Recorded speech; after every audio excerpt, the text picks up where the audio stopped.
ਅੱਜ पक्का मोर्चा जो 15 तरीक तक सरकार ਨੂੰ ਅਲਟੀਮੇਟਮ ਦਿੱਤਾ ਸੀ ਸਿਰਸਾ ਪ੍ਰਸ਼ਾਸਨ ਦੇ ਮਾਧਿਅਮ ਨਾਲ ਵੀ 2020 ਦਾ ਖਰੀਫ ਦਾ ਸਾਡਾ 258 ਕਰੋੜ ਬਕਾਇਆ ਮੁਆਵਜ਼ਾ ਸੀ ਜੋ ਕਿ ਚਿੱਟੇ ਮੱਛਰ ਨਾਲ ਸਾਡੀ ਨਰਮੇ ਕਪਾਹ ਦੀ ਫਸਲ ਖਰਾਬ ਹੋਈ ਸੀ ਉਸ ਦਾ ਮੁਆਵਜ਼ਾ ਬਣਦਾ ਸੀ। ਉਹ ਅੱਜ 2023 ਚੜ੍ਹ ਚੁੱਕਿਆ ਹੈ, ਮਤਲਬ 23 ਵੀ जनवरी ਜਾਣ ਵਾਲੀ ਹੋ ਗਈ, 3 ਸਾਲ ਦੇ ਕਰੀਬ ਹੋ ਗਈ ਜੋ ਅਜੇ ਤੱਕ ਸਾਨੂੰ 258 ਕਰੋੜ 60 ਲੱਖ ਰੁਪਏ ਸਾਡਾ ਮੁਆਵਜ਼ਾ ਸੀ ਜਿਹੜਾ ਕਿ ਸਰਕਾਰ ਨੇ ਹੀ ਗੁਰਦੌਰੀ ਕਰਵਾਈ ਸੀ। ਸਪੈਸ਼ਲ ਗੁਰਦੌਰੀ ਪਟਵਾਰੀ ਸਰਕਾਰ ਦੇ, ਕਾਨੂੰਗੋ ਸਰਕਾਰ ਦੇ, ਤਹਿਸੀਲਦਾਰ, DRO ਸਭ ਨੇ ਰਿਪੋर्ट ਬਣਾ ਕੇ ਸਰਕਾਰ को ਭੇਜੀ।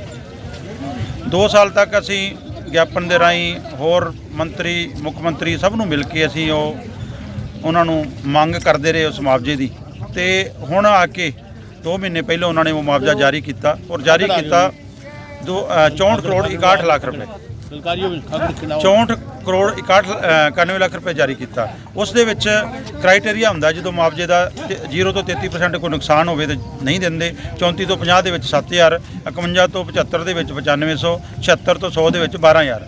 ਸਾਡਾ ਮੈਕਸੀਮਮ ਜਿਹੜਾ ਨੁਕਸਾਨ ਹੋਇਆ ਸੀ ਫਸਲਾਂ ਦਾ ਉਹ 34 ਤੋਂ 50 ਵਾਲੇ ਸਲੈਬ ਦੇ ਵਿੱਚ ਸੀ। ਹੁਣ ਸਰਕਾਰ ਨੇ ਦੇਣ ਲੱਗਿਆ 34 ਤੋਂ 50 ਵਾਲਾ ਸਲੈਬ ਹੀ ਹਟਾਤਾ ਕਿ ਜੇ ਮੰਨੀਏ ਤਾਂ ਅਗਰ ਕਿਸੇ ਦਾ 50% ਤੱਕ ਨੁਕਸਾਨ ਹੋਇਆ 0 ਤੋਂ ਲੈ ਕੇ ਤਾਂ ਉਹਨੂੰ ਕੁਛ ਨਹੀਂ ਮਿਲੂਗਾ। ਉਸ ਦੇ ਨਾਲ ਉਹ ਉਡਾਉਣ ਦੇ ਨਾਲ ਸਾਡਾ ਮੁਆਵਜ਼ਾ 25% ਰਹਿ ਗਿਆ ਤੇ ਸਾਡੀਆਂ 3 ਤਹਿਸੀਲਾਂ ਰਾਣੀਆਂ, ਐਲਾਹਾਬਾਦ ਤੇ ਜੋ ਨਾਥੂਸਰੀ ਚੋਪਟਾ, ਤਿੰਨੋਂ ਤਹਿਸੀਲਾਂ ਦਾ ਮੁਆਵਜ਼ਾ 0 ਹੋ ਗਿਆ।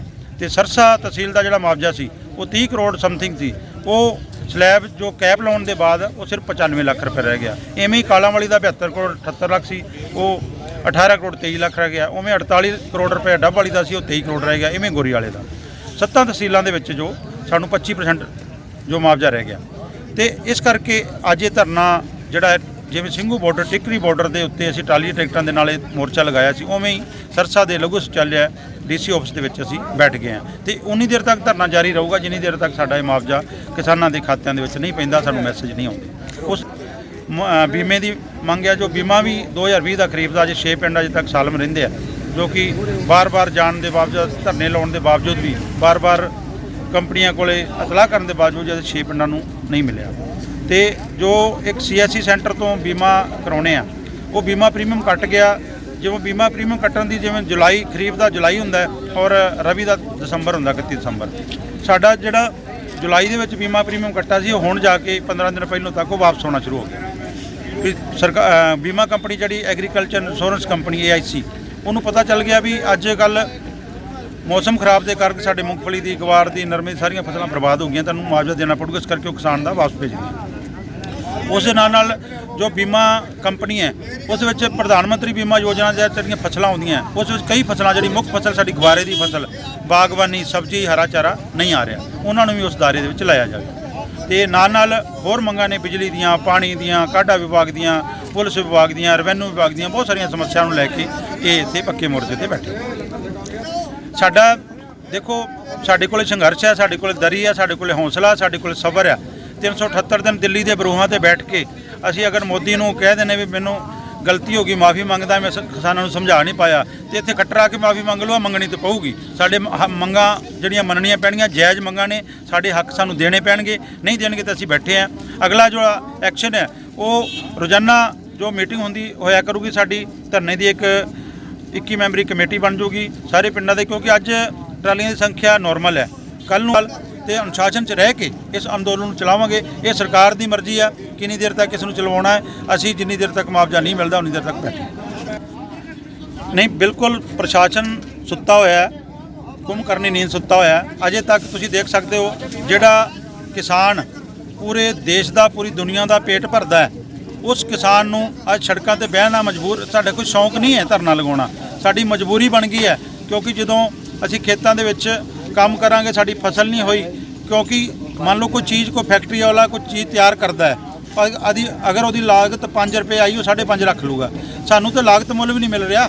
ਸਾਡੀ ਜਿਹੜੀ ਫਸਲ ਤੇ ਬੀਜ ਪਏ, ਵਵਾਈ ਦਾ ਖਰਚਾ, ਪਾਣੀ ਦਾ ਖਰਚਾ, ਸਪਰੇਆਂ ਰੇਹਾਂ ਦਾ ਖਰਚਾ, ਉਸ ਤੋਂ ਬਾਅਦ ਸਾਡੀ ਫਸਲ ਨਹੀਂ ਹੋਈ, ਤਾਂ ਕਰਕੇ ਮੁਆਵਜ਼ਾ ਇਹ ਦੇਣਾ ਪੈ ਰਿਹਾ। ਕੋਈ ਵੀ ਨਹੀਂ ਚਾਹੁੰਦਾ। ਇਹ ਸਾਰੇ ਮੈਡੀਕਲ ਸੁਵਿਧਾਵਾਂ ਲੈਂਦੇ ਨੇ, ਮੈਡੀਕਲ ਇੰਸ਼ੋਰੈਂਸ ਕਰਾਉਂਦੇ ਨੇ। ਕਿਹਦਾ ਦਿਲ ਕਰਦਾ ਮੇਰੇ ਹਾਰਟ ਫੇਲ ਹੋ ਜਾਏ, ਮੇਰਾ ਸਟੰਟ ਪੈ ਜਾਏ ਤੇ ਮੈਨੂੰ ਬੀਮਾ ਮਿਲੇ? ਸਾਨੂੰ ਨਹੀਂ ਚਾਹੀਦਾ ਮੁਆਵਜ਼ਾ, ਸਾਨੂੰ ਨਹੀਂ ਚਾਹੀਦਾ ਬੀਮਾ। ਲੇਕਿਨ ਜਦੋਂ ਸਾਡੀ ਬਰਬਾਦੀ ਕਿਸੇ ਫਸਲ ਦੀ ਹੁੰਦੀ ਹੈ ਤੇ ਸਭ ਦਾ ਹੱਕ ਬਣਦਾ ਹੈ। ਅਗਰ ਕੋਈ ਇੰਸ਼ੋਰੈਂਸ ਕਰਾਉਂਦਾ ਹੈ ਤੇ ਉਹਨੂੰ ਇੰਸ਼ੋਰੈਂਸ ਮਿਲਣਾ ਚਾਹੀਦਾ ਹੈ। ਅਗਰ ਨਹੀਂ ਤੇ ਸਰਕਾਰ ਜੋ ਮੁਆਵਜ਼ਾ ਹੈ ਇਹਨੇ ਰਾਹਤ ਪੈਕੇਜ ਆਪਣੇ ਆਕਿਆਂ ਨੂੰ ਦਿੰਦੀ ਹੈ, ਵੱਡੇ ਵੱਡੇ ਘਰਾਣਿਆਂ ਨੂੰ ਦਿੰਦੀ ਹੈ। ਜਿਹੜੇ ਕਾਰਪੋਰੇਟ ਘਰਾਣੇ ਹਜ਼ਾਰਾਂ ਕਰੋੜ ਰੁਪਈਆ ਸਾਡੇ ਜਨਤਾ ਦਾ ਲੁੱਟ ਰਹੇ ਨੇ, ਉਹਨਾਂ ਨੂੰ ਇੰਨੀਆਂ ਸਬਸਿਡੀਆਂ ਇਹਨਾਂ ਨਾਲ ਉਹਨਾਂ ਨੂੰ ਸਾਰਾ ਕੁਝ ਦਿੰਦੀ ਹੈ। ਦੇਖੋ ਖੱਟਰ ਨੇ ਬਿਆਨ ਦਿੱਤਾ ਸੀ ਵੀ ਜਿਹੜਾ ਡੀਜ਼ਲ ਵਾਲਾ ਵਾਹਨ ਹੈ ਉਹ 10 ਸਾਲ ਬਾਅਦ ਤੇ ਪੈਟਰੋਲ ਵਾਲਾ ਵਾਹਨ 15 ਸਾਲ ਬਾਅਦ।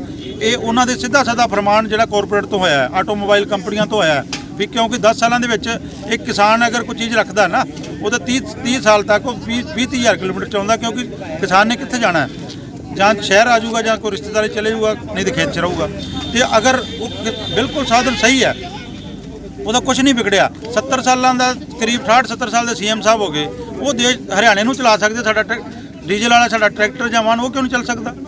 ਇਸ ਕਰਕੇ ਜਿਹੜਾ ਇਹ ਚੀਜ਼ਾਂ ਨੇ, ਇੱਕ ਅਗਰ ਨਹਿਰ ਵਾਲਾ ਸਾਡਾ ਖਾਲਾ ਟੁੱਟ ਜਾਂਦਾ ਹੈ, ਉਹ ਕਹਿੰਦੇ ਵੀ ਇਹਦੀ ਲਿਮਟ ਹੈ ਜੀ 20 ਸਾਲ ਤੋਂ ਪਹਿਲਾਂ ਬਣ ਨਹੀਂ ਸਕਦਾ। ਸ਼ਰਮ ਵਾਲੀ ਗੱਲ ਹੈ ਸਰਕਾਰ ਦੀ। ਜਿਸ ਪਾਣੀ ਅਸੀਂ ਲਗਾ ਕੇ ਖੇਤੀ ਤਿਆਰ ਕਰਨੀ ਆ, ਫਸਲ ਤਿਆਰ ਕਰਨੀ ਆ, ਉਹ ਪਾਣੀ ਵਾਸਤੇ ਤੇ 20 ਸਾਲ ਦੀ ਮਿਆਦ 'ਚ ਤੁਹਾਨੂੰ ਪਤਾ ਭ੍ਰਸ਼ਟ ਸਿਸਟਮ ਹੈ, ਠੇਕੇਦਾਰ ਭ੍ਰਸ਼ਟ, ਅਧਿਕਾਰੀ ਭ੍ਰਸ਼ਟ। ਜਦੋਂ ਬਣਾਉਂਦੇ 5-4 ਸਾਲਾਂ ਬਾਅਦ ਟੁੱਟ ਜਾਂਦਾ ਉਹ ਤੋਂ ਬਾਅਦ ਕਹਿੰਦੇ 20 ਸਾਲ ਵੇਟ ਕਰਨਾ ਪਊਗਾ, ਨਹੀਂ ਤਾਂ ਤੁਹਾਡਾ ਇਹ ਹੋ ਜਾਊਗਾ। ਤੇ ਸਾਡੀਆਂ ਟਰੈਕਟਰ ਸਾਡੀਆਂ ਜੀਪਾਂ ਜਿਹੜੀਆਂ ਕਿ ਖੇਤ ਦਾ ਰਾਜਾ ਟਰੈਕਟਰ ਉਹਨੂੰ 10 ਸਾਲਾਂ ਬਾਅਦ ਐਕਸਪਾਇਰ ਕਰ ਦੇਣਗੇ। ਇੰਨੀਆਂ ਗੰਦੀਆਂ ਨੀਤੀਆਂ